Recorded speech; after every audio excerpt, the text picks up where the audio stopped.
Loktarg, our friends. Hey everybody, it's Jason Blaha here, and once again it's time for another Orc Mode workout.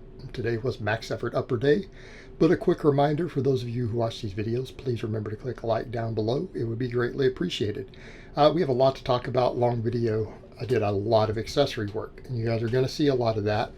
Again, a lot of upper body stuff. Yes, I am spending more time on single joint exercises at the end. However, today, kind of saw a trend that I saw before when I used to do the daily band press downs. My pressing strength was just completely sapped on chest presses today. I had no strength. I regressed slightly, even on my rep work, and my triceps were just too fatigued. And I need the tricep work. My triceps need to come back up, but the band press downs daily are not doing it for me, especially when cutting. They're just leaving my triceps too fatigued. On the other hand, my tendons are great. I can do all sorts of tricep exercises with no tendon fatigue because of the band press downs I've done in the past and then doing them again. But I did notice that this weekend that even my band press downs were getting weaker. So I'm going to have to cut that out because this max effort press today, that training max, felt heavy and it shouldn't really have. I should have been able to go heavier than that, another 10% at least. It felt like it was all I had. Because remember, I got to the rep work I had done with 6s last week. I could only get 5s. But we're going to rotate a little bit of this stuff around. And, because I'll get into a lot of what I'm doing with the supplemental work. But I'm also noticing, because I've gone back, looked again, reminded myself, what did I do with the first time last year before I got hurt with the ring pull-ups? What did all my press training look like when I smashed that first 352 close grip, right? Came out of nowhere. What had I been doing the month before? Low rep overhead pressing with an axle bar. I was doing a lot of floor press with a close grip. I was doing a lot of floor skull crushers. And I'm looking at tricep stuff, and I'll rotate some of those in. I like JM presses, and they felt good today. I don't know that I'm getting a huge amount out of them, and I need to have a couple of tricep exercises. I don't know I'm getting a lot out of them. And we look at where my weak points tend to be on the closed grip benching, which is going to be my dominant benching. And I don't know that I needed to practice the benching itself. I don't know that it's necessary. I sure got a lot out of the floor press on the closed grip. I got a lot of carryover, a lot of carry out of overhead. So we know, and even if I'm worried about strength out of the bottom, how do we get that? Well, even that incline work will help. Right? My incline bench will do it. My speed bench will do it because I was doing a lot of speed benching at that time too, like I'm doing now. But I'm going to need to rotate a lot of this stuff pretty frequently because of the volumes I'm doing so that I can avoid overuse when cutting. Because we are going to do a lot of volume. So today, I did just that. I did a lot of arm work, tricep dominant, and looking at where are my weak links on everything. Where are my weak links? And we know for close gripping, I need more shoulder strength. I got to get my shoulder strength back up, which is coming back up. I'm overhead pressing again. We're inclining again. All of it close grip. I'm weaker on the incline, but I feel more stable on the overhead when I use a close grip like this. But I need that close grip strength, again, if I'm on a close grip bench, because that's what I've realized. Looking at where my strength curves have gone over the years, I've always get stronger, faster on close grip. I'm good at it. It's what I need to do. My longer arms just, again, take away the advantage of wider grip benching. I don't get an advantage from wide grip benching because my arms are so long. I have a stupid long range of motion no matter what I do. Right? I need to just build all the muscles involved with close gripping, and that means a lot of front delt, a lot of tricep. I just basically need to beat my triceps into the ground again, get them back up to the size they used to be, and then bigger, add another inch. And I had a plan that was working really well before this last summer. We're talking almost basically a year ago now, when I first had that shoulder issue from the ring pull-ups. Well, I've worked on all of that. Everything's better. I can do more range of motion out of the bottom. I do dead hangs every day. We're training pull-ups and chin-ups without shoulder issues. So I'm doing dead hangs every day. I'm training my rear delts now. And that's something I'm going to keep up. I need to cut the band press downs, but I feel like I still need some band work for my rear delts on my off days. For shoulder health, to help with that lagging muscle. Then rear delts need the work. They need the work, especially if I'm going to hammer my front delt super hard. My rear delts are already smaller. They could use the extra work. And it's good restoration work for them anyways. Good for the shoulder joint, the way I'm doing it, right? Because I'm doing a couple different types. I'm doing them both overhand and underhand, alternating them around different days. So I'll continue to do that. But I mean, the pull-ups went good today, right? My pressing strength was just trash. All my pulling strength was good. These are coming up. I added 2.5 pounds and got my target reps for both pull-ups and chin-ups today. Right? These are coming along. And we're going to do supplemental work to bring them up. The incline bench, I thought it was going to be a PR day, but again, kind of that trend from the flat benching kind of carried over. I went up 2.5 pounds because I did everything just fine last time. And I can only get 5s again. Came back over to, man, I could barely squeeze out 5s. But that's okay. We're in our effective rep zone. Just got to keep my protein really, really high. It's one of the things I'm noticing as I'm cutting. I do need to bump protein higher and higher, right? And other stuff's going good. You know, it's just my pressing strength. And I feel like I can turn that around if I just get that right balance. I can get my pressing strength to start going back up again, in spite of cutting. Going to do so. Because we're not ending the cut. Okay? Not ending the cut. I'm now 20 pounds deep into cutting. I have now realized I really need to do another 21. Okay? We're not going to end that. We're halfway there. So, I don't care if for a while my benching is going to suffer. We'll deal with it. Because I can always get back to where I was and then further again once I'm eating more. But we need to get that body fat down. We need to get the body weight down. And then I'm in a good position to really gain muscle from there. Be in a very good position at that point. Because again, once you're lean, you get that rebound. Muscle memory kicks back in. You get good nutrient partitioning when you're leaner. My finish cutting the bench is going to explode. Especially if I'm doing all this groundwork. Getting the programming sorted. Keeping my shoulders healthy. The bench will blow back up. Right? And it's going to take me a bit longer. You know, for me to reach my target weight with it while still strength training the way that I want to train, it's probably going to take me another 3 to 4 months, right? Another 21 pounds, right? We're going to get there. Going to get there. And again, it always annoys me. It's I almost hate to have to say it, but anytime trolls come in, oh, Blaha, forever cutting. No, I'm not forever cutting. I have bulked and cut many times on this channel. I usually tell you guys if I'm cutting. I don't always tell you when I'm bulking. That's a good thing to assume. If I don't tell you I'm cutting, I'm probably bulking. How's that? So, but the incline, again, it suffered a little bit like the flat bench. But then the overhead and stuff was fine. Oh, that was good. Again, a little less tricep involved. Chin-ups went good. All right, I'm actually training my weak points on the chin-ups. Although the last set was a little harder, I gripped it a little wider, I think, than the others. And that did make it, I think, a hair more difficult for me. But I'm trying to grip it wide enough that I can get better range of motion. Again, within the limits of what my range of motion is. And again, it's trying to get that and get stronger. And just keep progressively loading it. All right, and continue to train my weak link. So we know for me, biceps are the weak link on my chins.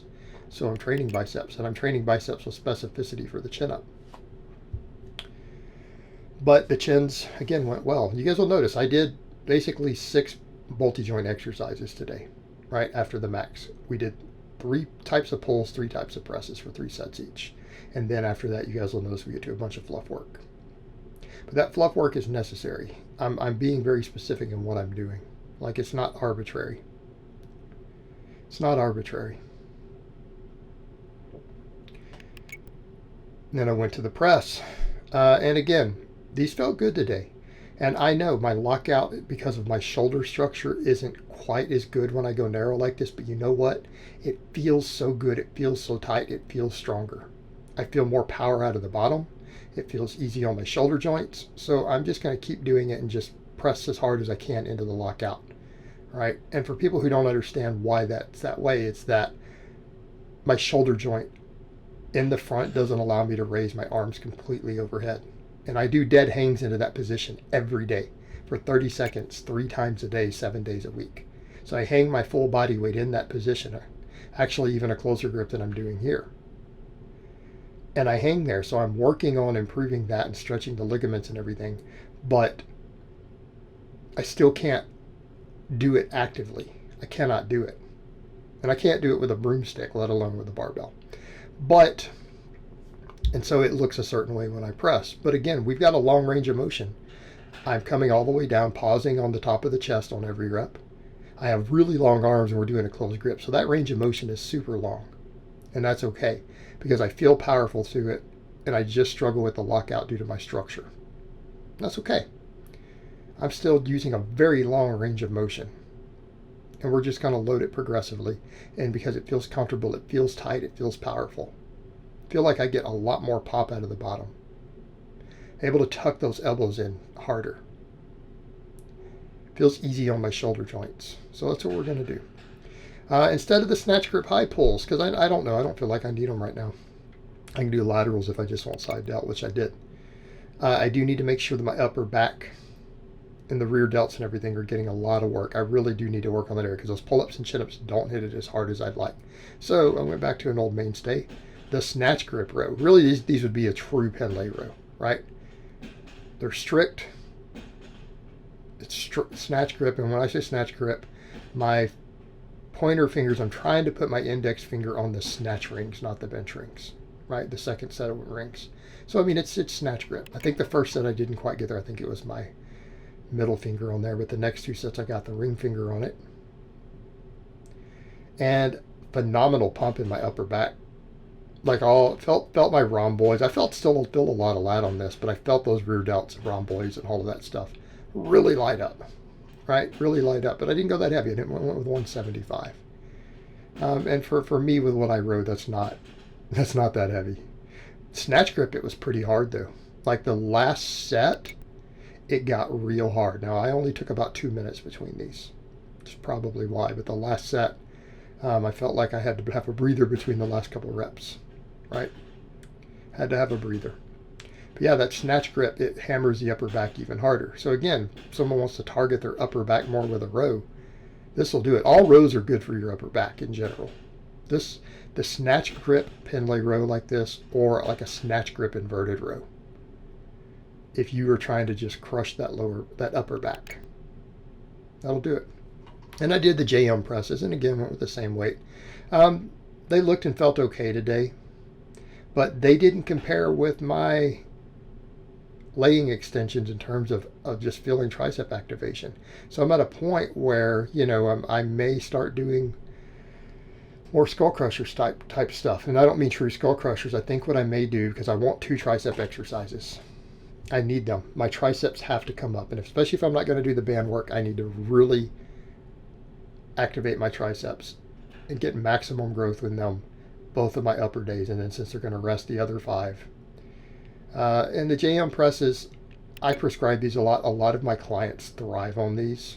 I mean, you guys, Mikey's an example. You guys have seen enough of his vlogs. Mikey's got massive arms.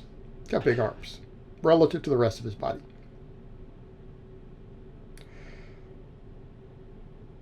He thrives on them. They're okay for me, even when I try to focus on doing them correctly. But when I look back, those floor skull crushers really carried over to my bench a lot, my closed grip bench. When I look at that track record, I may go back and start doing those. And I was doing them really heavy at one time. Like I was doing 6s. But again, this is trying to do a tricep exercise for direct bench strength carryover, not just full hypertrophy. Because again, we're going to address triceps a couple different ways. All my pressing is closed grip, so that's a lot of tricep work. But this is one thing I did, and then in a bit I'm going to do laying extensions to where we hit the long head. And those, I felt the whole tricep, because that's for complete tricep activation. This is trying to be bench specific. But you know what? Those floor skull crushers do really, really well in hypertrophy studies. Okay, and if you think about it, that's going to be very specific also to your bench lockout. Probably why they brought my close grip up. So we'll mess with them. I went up 5 pounds, and it actually seemed really hard on the first set or two, getting in the groove on these barbell curls. And again, these are done almost as a drag curl, right? Because what's the idea? Trying to use less shoulder trying to work just the bicep itself, the elbow, through its full range of motion. So I come into a full hang at the bottom, full stretch, bring it up to the peak contraction of the elbow while bringing my elbows back. I want the heaviest weight possible, the highest tension possible on the bicep when it is at its peak contraction. Why? I want it to carry over to my chin up. Okay? That is where our biceps really become a weak link on the chin, is near the top. It's training that bicep to have to handle a heavy load right there. And we're still working it through its full range of motion, not the other joint's full range of motion, obviously the shoulder joint. That is part of the bicep function. It's a very small part of it, and it does not work. Most of the bicep doesn't actually get worked. It's only one of the heads partially. But the rest of the bicep, one of the heads is fully worked purely by elbow extension. Okay, so this is what I'm trying to do, and I'm trying to, again, have it overloaded at peak contraction, because I can't even hold it there. That's how hard it is, and that's fine. I want to hit that hard, because that is where the most muscle fibers are recruited, and that's also the weak link in the joint angle specificity on a chin up, where it really contributes the most. It gets hard, so I want that. These I went really high reps because I went light today, and they got real hard the last couple sets. Trying to kind of get in my groove in it. Again, trying to go behind the head. Why? We want to get the long head involved. We want just a little bit of shoulder movement. Now we can go deeper and go into a deeper stretch on these, and I may start doing that eventually. I used to do it sometimes. But again, it's more than I've been doing as far as that stretch position. So we're getting just a little bit of shoulder extension involved, just to get that long head stretched a little more, because it is being neglected on some of the other tricep work. Right, it gets hit really hard on the chin-ups and pull-ups. But again, this is to make sure my triceps just getting full development. Trying to do a longer range of motion exercise that, again, takes the tricep through its full range of motion. Because I'll do some other stuff. I mean, technically the J-arm presses can be kind of a partial. The floor skull crushers are slightly a partial. That's okay, though. They work well. This is, again, just making sure I'm working the full range of motion of the muscle. Trying to get all three heads, get good activation, and then all the other stuff will be more bench specific.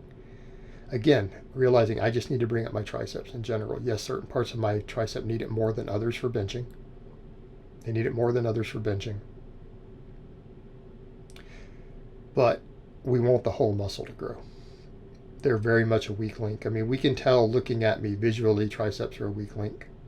We know they do hold back my bench a lot because of my longer arms, right? I need a lot of tricep. I'm going to have to just hammer triceps. That's an ultra high priority. And that's going to mean doing more than one exercise for them. And addressing different weak links in it. So I'm going to have to be kind of tricep obsessed. And that's okay. I'm going to be better off for it. After these laying extensions, which felt pretty good, by the way, they were decent on my shoulders and everything, decent on my elbows. So I've got a lot of those things in a good, healthy position now. The shoulder's not 100%. Elbows are in a good position there. But I got a hell of a pump in my triceps doing those. More than I've felt in quite a while, more than I get from the band work. Then we're doing reverse curls. This is what I've realized. I'm not going to mess with the wrist curls anymore. Let's really get what's going to really build my forearms.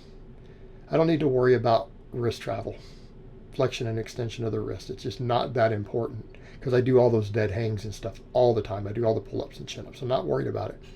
I do need the whole top of the forearm. The brachioradialis. Need brachialis, all of that, right? It just needs to get thicker. It'll help my benching. Just like I did the bicep work, that'll help my benching too. Biceps, lats, all this stuff give us meat to leverage against out of the bottom. Okay, well, if we take that to the same idea on the arms, because again, they can give a spring-like effect. I need those forearms thicker, and I need it all thicker where it's going to contact the bicep. I need to add meat there. To give me more pop out of the bottom of the bench, to give me more stabilization on the bench, to give me more secure forearm hold onto that bench. It'll create better stability, right? Because I can squeeze the bar harder and just position it better with thicker meat on the forearms. Will give me better pop out of the bottom. so that I can get it driving faster using my lats and the biceps and all that, pressing against them physically, so that then I can use all the tricep I'm going to build to lock it.